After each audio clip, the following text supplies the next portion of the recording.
সন্ধ্যার সময় চায়ের সঙ্গে যদি থাকে এক বাটি ঝুরঝুরে মজাদার চিড়ের পোলাও, তাহলে তো কোনো কথাই নেই, তাই না? তো হ্যালো বন্ধুরা, আসসালামু আলাইকুম। সবাই কেমন আছেন? আশা করি সবাই ভালো আছেন, আমিও ভালো আছি আল্লাহর রহমতে। আজকে নিয়ে চলে এসেছি ঝুরঝুরে মজাদার চিড়ের পোলাও রেসিপি।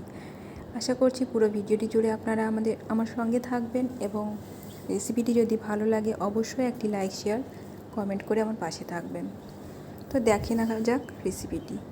এখানে আমি চিড়েগুলো ভালোভাবে ধুয়ে ভিজিয়ে নিয়েছি। ওর মধ্যে এবার পরিমাণ মতো নুন আর চিনি আমি মাখিয়ে নেব। চিনিটা আমি আগে থেকে একটু গুঁড়ো করে নিয়েছি। এবার কড়াইয়ে সাদা তেল গরম করে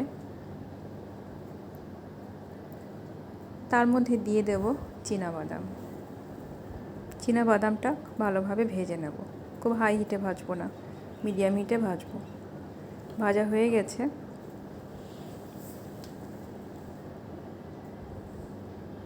এবার এগুলোকে তুলে নেব। কড়াইয়ে আরও একটু তেল অ্যাড করে দেব। এবার দিয়ে দেব 1 চামচ ঘি। এবার দেব শুকনো লঙ্কা, কালো সর্ষে ফোড়ন দিয়ে দেব।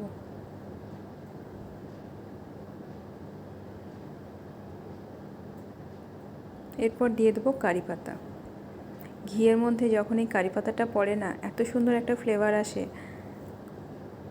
এবার এর মধ্যে আমি দিয়ে দেবো সবজি, গাজর, কাঁচা লঙ্কা আর ক্যাপসিকাম কুচো করে রেখেছিলাম, সেগুলো আমি অ্যাড করে দেবো।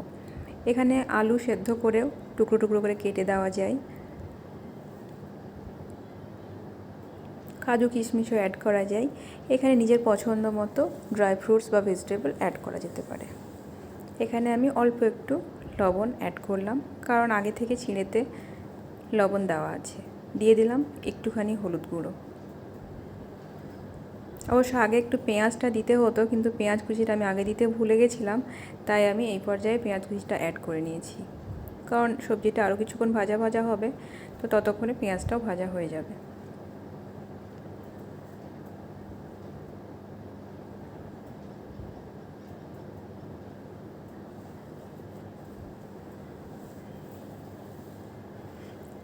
সবগুলো ভাজা হয়ে গেছে।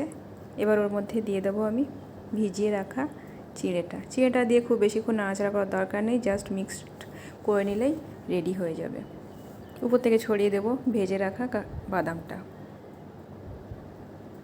দেখুন কত সুন্দর, কত সহজেই ঝটপট তৈরি হয়ে গেল চিড়ের পোলাও।